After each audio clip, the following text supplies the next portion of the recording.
I usually love meeting people in person just because, like, Weird this is great. nowadays. Yeah. Yeah.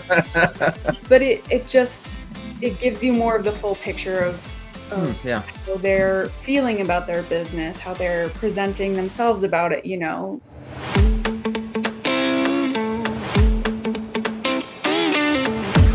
Hello, everyone, and welcome to another edition of Behind the Small Business Podcast. I am back as always. My name is Kevin Dandino. I am glad to be here with you guys today. We have another fantastic business owner. I'm going to introduce Bria here in a minute. But first, guys, remember, like, share, subscribe so you can hear all the fantastic stories of the small business owners that we interview and we talk to, so you can learn from them, get inspired, get educated, or maybe just hear a fun story. Make sure you like, share, and subscribe. Also, this is brought to you by Centennial State Insurance Agency. So if you are looking for any kind of insurance, personal or commercial, please reach out to us. Be more than happy to get you set up with a quote today. But let's move on into the awesome, fun topic that we have today, and that is talking about Coalescence Co. from Bria here. Bria, how are you doing today? I'm doing pretty well. How are you? I'm great. Hey, thank you for spending some time today coming up here and willing to share your story with everybody. Thank you. I appreciate all your time and help. Yeah, this is going to be a fun one. So looking through your website, kind of learning about you, the about you section, one of the first thing that pops up is just your love for small businesses. And I think that ties in exactly perfectly to what we do here, because this is our way of giving back and helping support small businesses. So just open up with sharing your story, your journey. What got you into wanting to be a small business owner? How'd you choose this path? And then tell us a little bit more about Coalescence Co. Yeah, it's an eclectic story, as I'm sure a bunch of other entrepreneurs Of course. understand. So I went to school and was like gonna be an ambassador and wanted to be in foreign affairs. And then I was like, There you go. that didn't work out. Let me try. I went down to Peru. I taught English. I came back. I went to First Bank and ended up meeting my husband there. So that was great. There Loved you go. that. And then from there, I got into nonprofit work on the programmatic side, and then went over to the um, fundraising and donor relations side. And in kind of doing that, that's kind of the nonprofit's marketing, I guess. So Sure. from that experience and from just learning about copywriting and SEO and websites and everything that goes into marketing, I realized that that's kind of what I loved. I loved writing and helping people get clear on their message. And so I took that and said, I'm going to go freelance, which Yeah. was a bit crazy. I was like, I'll quit my job and just lean in fully. And on the one hand, I was grateful for that. On the other, especially in this economy, I'm like, maybe have a stable income while you're building your business. I don't know. Yeah. So, um, but that's a little brief kind of Mhm. history of my journey. But yeah, the through line from all of that is basically that I love helping people. So it's again, even though it's eclectic, there's little ways that I was able to really help people in the banking industry understand finances. And then in the nonprofit side, I went to helping people understand like how to buy their first home and rental and utility assistance. And then it was, helping the nonprofit raise funds for what they needed to do. And now I'm like, ooh, if you had told me that like 3 or 4 years ago that I was gonna be in marketing and that was a good thing, I would have been like, "No. Marketers are pushy, they're like car salesmen, they're gross. No, Right. I don't wanna do that." But then I realized like, oh, marketing, if you do it for small businesses, if you do it ethically, if you do it empathetically, then it makes sense, and it's just like having a good conversation. It's Yeah. like a good conversation on a first date, I guess. Sure. Um, because that way, like, no one person is talking more than the other. You've been on those. I'm sure we've all been on. What? No, never. Except all the time. Right? Yeah, yeah. It should be more like a collaboration. Like you want your voice as the business owner to shine through, but if your words aren't a little bit reflective of your audience's words, then they won't see themselves in your business, in you. So you need to be your authentic self so that you can let that shine through in your message and attract the people that you want. And Yeah. then it's not like a sale. It's not like being pushy. It's just a good match and it makes sense. So that's a Hmm. little bit about a little bit about Coalescence Co. is all of that coming together, coalescing into one clear message, one clear business owner and company. I like it because one of the other questions I routinely ask is, tell me the story about the name of your business. Like where did that come from? How did you develop it? And so I think that was a perfect segue into that. It does,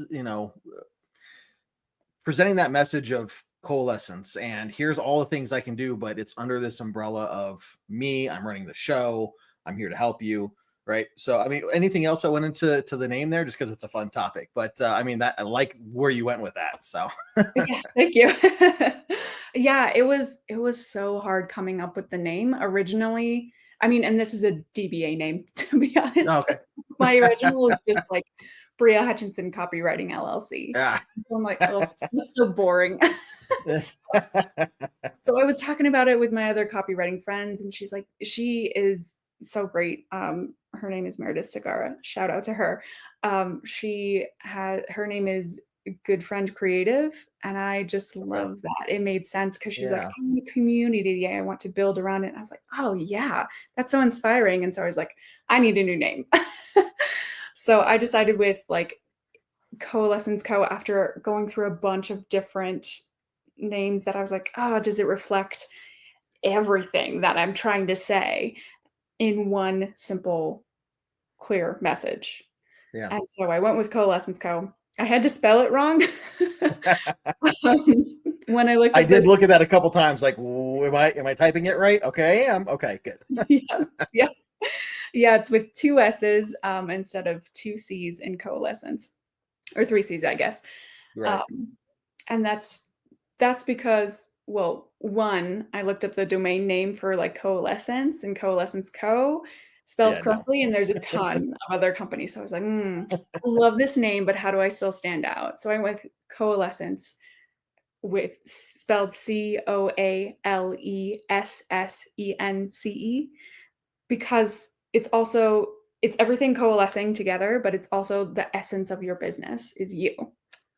There you go. I like that. I like that a lot. I didn't see that coming either. I was like, "This is gonna be good." I see, she's trying to explain, and then boom, that hit you.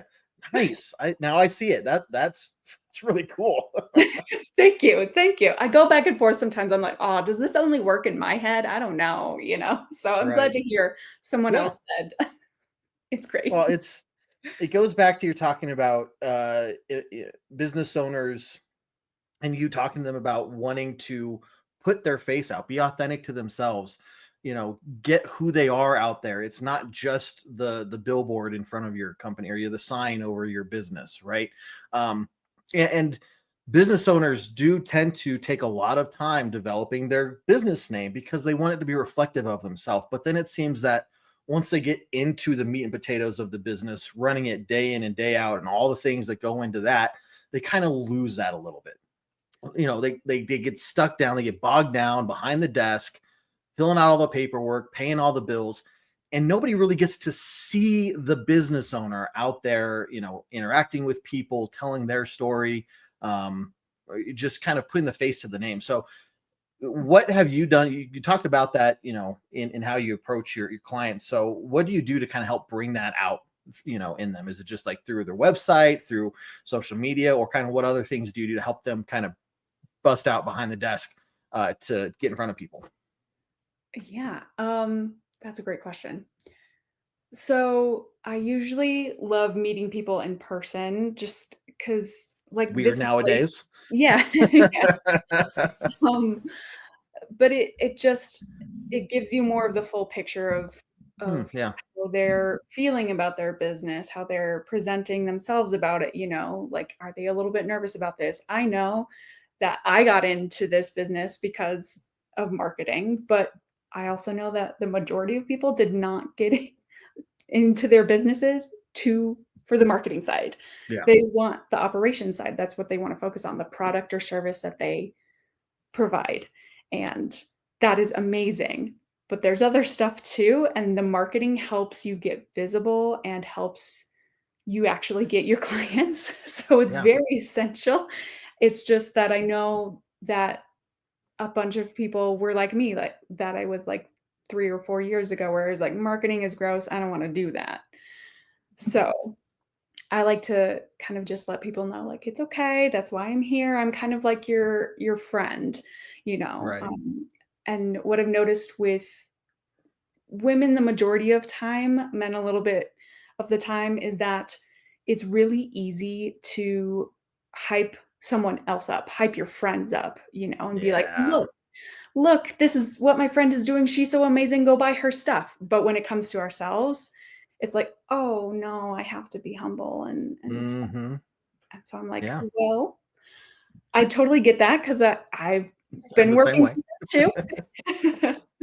Um, but that's also why I'm here. I'm here to be that friend that hypes you up this time because y the fact that you have started this business means you believe in it. Yeah. So Hmm. there's something there, there's something to that, and I want to show everyone else, like, "Hey, this is an amazing product for this particular person, it matches up so well, let's get you together, let's get this client matched with this product, and everybody wins." So, Hmm. just kind of telling people that off right off the bat, Yeah. kinda helps put them at ease and be like, "Oh, yeah, actually, marketing might be a little more okay than I thought." Um, Yeah. Yeah. yeah. No, it's spot on. I'm the exact same way. Um, and especially as a business owner, like you don't want to come across as egotistical and know it all. You don't want to make it seem like you're shoving your business down other people's throat because that you don't want to scare them away, Mhm. right? And yeah, it's tough to for a lot of people that are like me and sounds like you and just in general, you don't want to come across in a bad way. And so it's Exactly. very against your nature to speak up and say, "Hey, look at all the cool things I'm doing," right? And you but you're right, you deserve that. And I like this line here in your about you section that I think is really important to highlight to everyone out there. Your product or service can help solve a client's problem, true, but it's the genuine connection between you and your client that makes them feel like they found a new friend. And I think that sentence right there kind of puts to light how you uniquely approach your clients and your clientele in their operations. It's not just I'm going to respond to your emails as quickly as possible. It's I see you as more than just a number on a piece of paper. Right? Exactly. Yep. Yeah, we've all been to those networking functions or events where they're like, "Ah, who wants more money? Let's go Yeah. sell, let's go conquer and dominate." And I'm like, "Oh my god, can I just connect? Is that okay? Right. Can I just meet you? Yeah. Can we just talk first?" Right, exactly.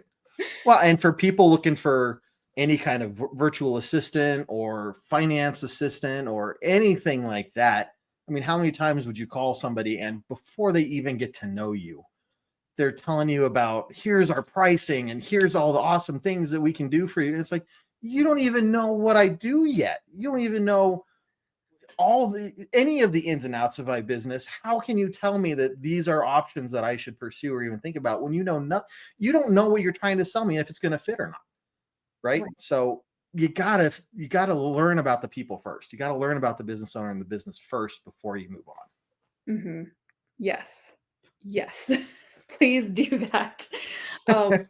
my advice to any new business out there is do your research. If you have current clients or past clients, ask them, "Hey, what did you like about this? Hey, what did you think about this specific thing?" If you're, like, worried about a certain aspect of your business.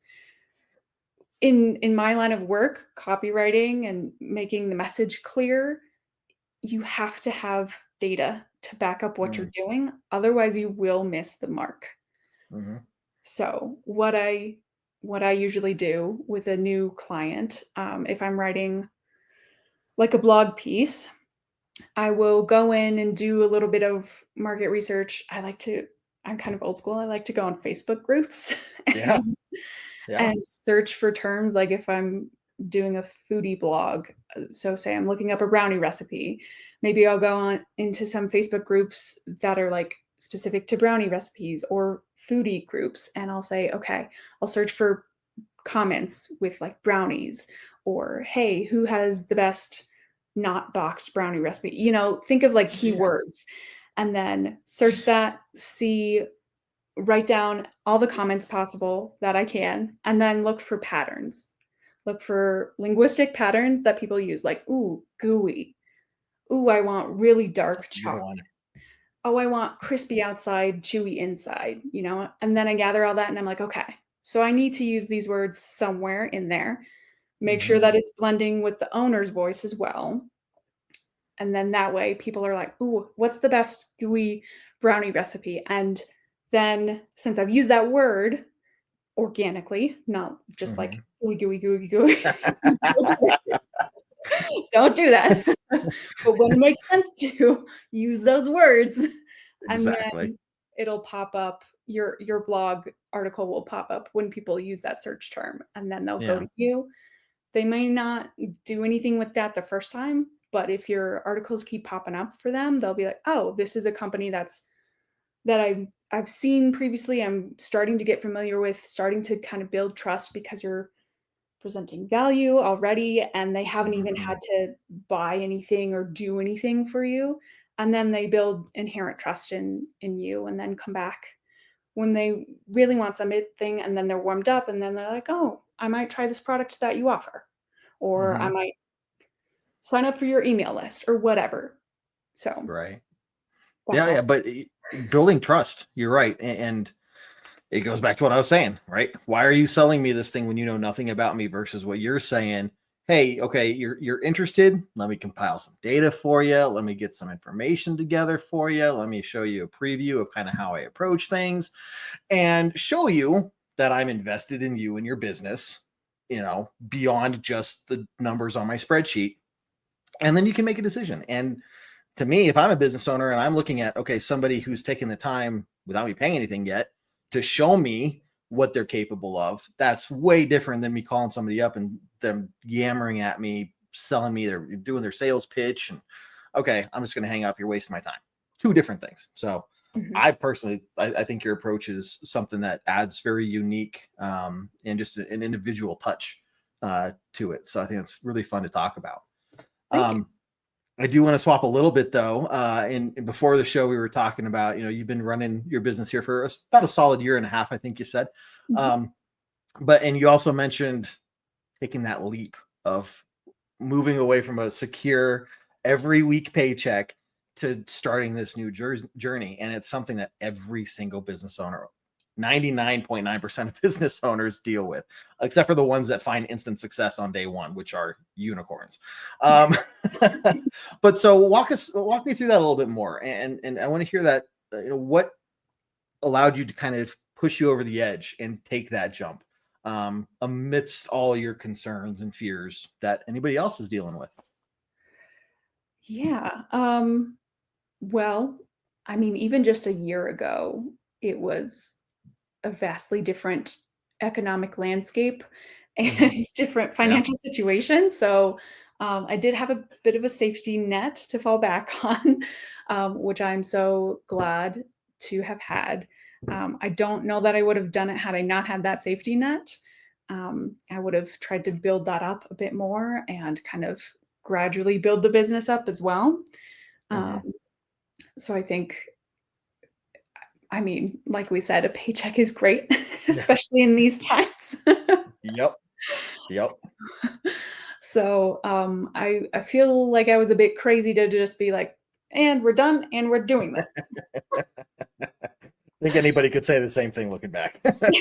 Yeah, yeah. But it was just like it was also very hard shifting from the employee kind of mindset into an ownership mindset. On the one hand, I was like, "Oh my gosh, I'm free. I don't have to be anywhere at 9. I don't have to do things if I don't want to." And then I was like, "Oh, I don't have to do things if I don't want to, and the only person that I report to is Mhm. me." So No I one's need setting deadlines for me except for me. yeah, yeah.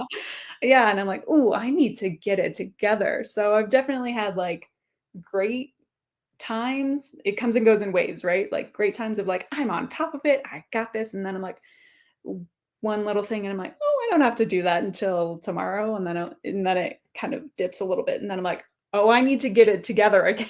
So, Yeah. right now, I'm like, "Okay, let's have systems in place to make sure that the waves get shorter and less intense," you know? Yeah. So now I'm like, "Okay, we're good. I have a schedule. I'm very organized and into routines." So I have my morning routine and I'm like, okay, by this time I'm going to be doing this. And now I'm planning out my day for tomorrow and everything like that. I feel like I got off track there. So, No, no, I think that's good information because it was actually going to kind of lead me into my next kind of follow-up question. In terms of, what advice would you give to people who are looking to start their new business? We've had number of business owners here on the show that have had their business for 5, 10, 15 years, just a long time.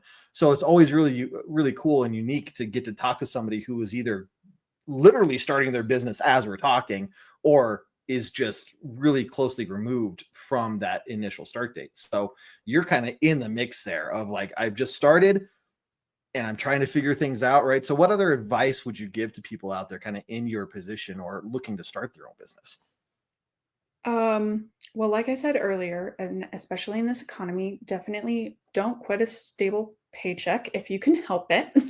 Mhm. Yeah. Try to build your portfolio and clientele gradually while you have that job, and that'll be great. Um, because you do need to think about all areas of the business. It's not just operations, it's marketing and financials and what's the overhead and what are the operating costs. And I'm very thankful that I'm a service-based business because products in Colorado, selling those seems like whenever I hear about it, I'm like, "Oh, that sounds like a nightmare." I can believe it. Yeah, just the different tax of the different counties. I'm like, "Oh, kudos to anyone who does that because that is another level." Um, Hmm. I would agree. so yeah, um, definitely, like, save 30% for your taxes. Yeah. Yeah. Make sure you're doing that because otherwise it's not gonna be a good surprise when you No. come tax I, I owe how much? time. Yep. That's how much you owe. Yep. Mhm, mhm. I Yeah, get it. I get it. yeah, No, I so think those are, really good words of advice there. And it's so scary, for somebody who has not been a business owner. Maybe they have business education or not. I've talked to plenty of business owners that don't have any formal business education and they're still finding ways to make it successful, right? mhm. And so there's just so much more that goes into it other than just pure education. But even if you do have that, like that, it's scary because of, you can say, the economy, the world, just taking that chance on yourself and knowing the statistics behind how many small businesses actually last the first year, 5 years, 10 years. So it's good to see that you're thriving and you're in this position where you're evaluating things and making adjustments. And I think that's another key concept that business owners need to keep in mind is reevaluating and not just being stuck in their ways, right? Is there anything that you see through your interactions with different managers, different leaders, business owners, when it comes to kind of helping them learn new things, get Yeah, them stuck or unstuck, I think so far everyone's been pretty great, about kind of being flexible and adaptable. Good. It can be a little hard with new technology, with, like, AI. That's Yeah. definitely taken over marketing, and we're seeing different trends and, um, things like that. So I am learning what kind of pivots I need to make in order to give my clients the best experience and give them the best results possible and using these new tools to their full extent while also keeping in mind their limitations. Um, Mm.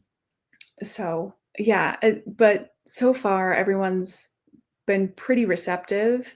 And I think that's because, well, partially because I try to not just say, you need to do this. Fair. I try to say, I suggest you do this because of A, B, and C, and that's how it'll affect your business. That's how you'll see results. Um, with marketing, it's a combination of science and art. Like I Mhm. said earlier, you need the data to make the art effective, but it's also, since it's science, you do have to experiment a little bit, and it may not you won't get immediate results a lot of the time. It is a long Mhm. haul, um, just like we were talking about making those connections instead of seeing people as numbers. I think a lot of the times people see other people as numbers because they're like, I need immediate results. And Mm. I'm like, that's just not how it works.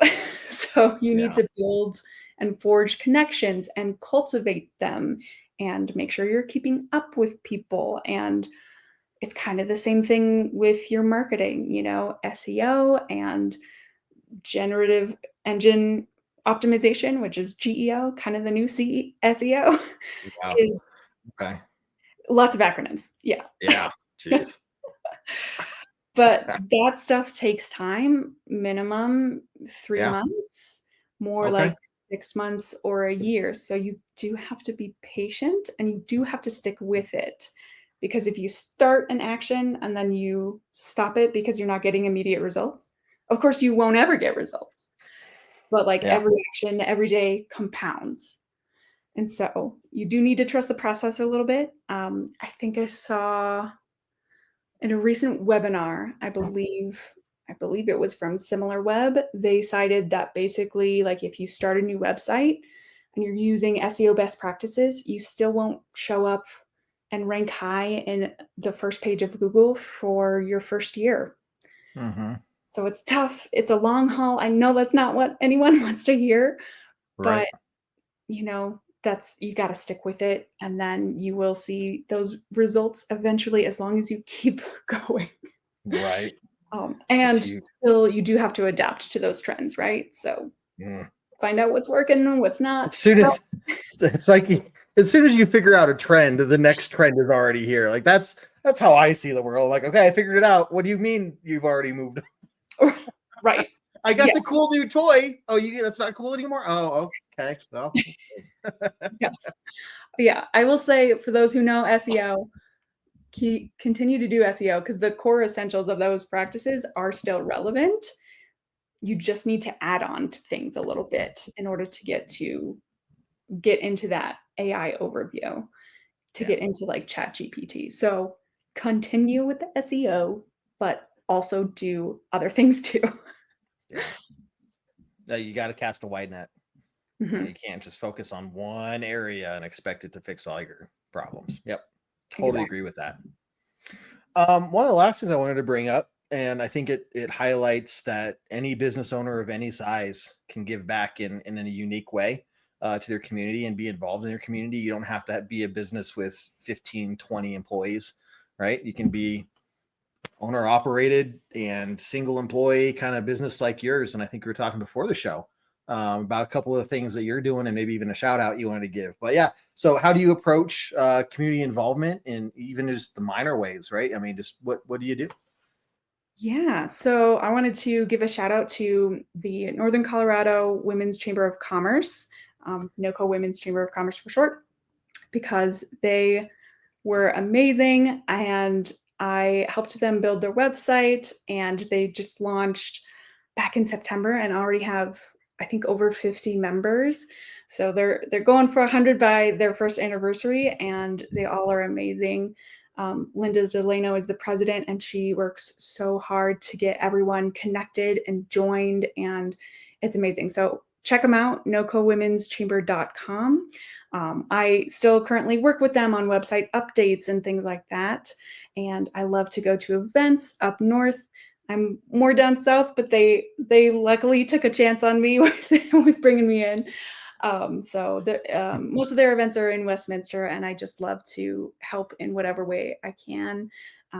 So again, just making sure their website's updated, making sure the SEO is updated, filling in on whatever I can. Yeah, They just published their first couple of newsletters as well. nice. So yeah, they're rolling. It's great. I like it.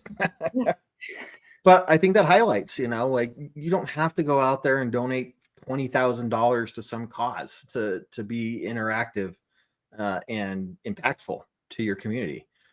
Finding something that is a niche group or something like the Women's Chamber of Commerce, and just, hey, let me provide you this service because for free, because I want to help out. I really appreciate what you're doing, and I'm in line with you guys. And um, so I think a lot of people just maybe get too into the weeds with their daily life. And like, I don't have 3 hours to go volunteer. Well, maybe you don't need 3 hours, right? Maybe you just find something that you can interact with in your community and help them out. So I think it's a cool story, and it's good to give them a little shout out too. Yeah. Thank you. Thank you so much. Of course. Well, hey, as we start to wrap up here, first I want to give you an opportunity to explain to everybody anything else that they want or you want them to know about you, anything else about your company, experiences, or anything like that. Floor is yours. Oh, thank you. Um, yeah, my service area is like Denver metro area, women-owned businesses, but of course, I would never turn anyone down. Sure. So I know that lots of people need help, and I love to help people. So, Yeah. I would rather see Colorado small businesses get amazing and grow and compete with, like, Amazon or Walmart. That would be so exciting to see. Um, so that's what I'm all about. So Yeah. if you wanna just check me out, that would be great. And I do put just FYI, I put my prices on my website because I wanna be transparent, but at the same time, we've been talking about the economy, so I know Yeah. things are tight. So please don't let sticker shock get to you. Yeah. We can Good talk call. about that. So, yeah. I like it. Well, seriously, Bria, thank you very much for your time today. It's been great talking to you. I think you have a fascinating story. I think we probably only scratched the surface on some of it with your travels and everything you did. And kind of how maybe that impacts your business ownership style and stuff. But again, for everybody out there, Bria, I think you can tell is just somebody who wants to help, is very caring, and goes out of her way to make you feel important, right? Again, you're not just a number on a spreadsheet. You don't want to be just a number on a spreadsheet. No, we don't like that. We're No, people. exactly. So, well, for everybody out there, I'm going to invite you. Yes, you, business owner that's listening to my voice right now, you are invited on a future episode of Behind the Small Business Podcast. All you have to do is reach out to us, let us know you're interested, and give us a good contact in the email. We'll be more than happy to send you all the initial information and get you set up with a recording time that fits your schedule. Come up here, highlight your business, no strings attached, nothing like that. We're not going to make you buy an insurance quote or something. We just want to help out and give back to our community our own way, and that involves helping you guys out as small business owners. So you're invited. If you know a small business owner that would want to be interested, feel free to let them know about this show as well. Reach out to us and we'll get you all set up. Again, this is brought to you by Centennial State Insurance Agency. So if you are looking for any kind of insurance quote, personal or commercial, please reach out and we'd be more than happy to get you set up with a quote. But we will be back next time on another edition of Behind the Small Business, interviewing another fantastic business owner like Bria here, and we'll have a fun time keeping the train moving. So that being said, you all take care, have a good rest of your day, and we'll see you next time on another episode of Behind the Small Business.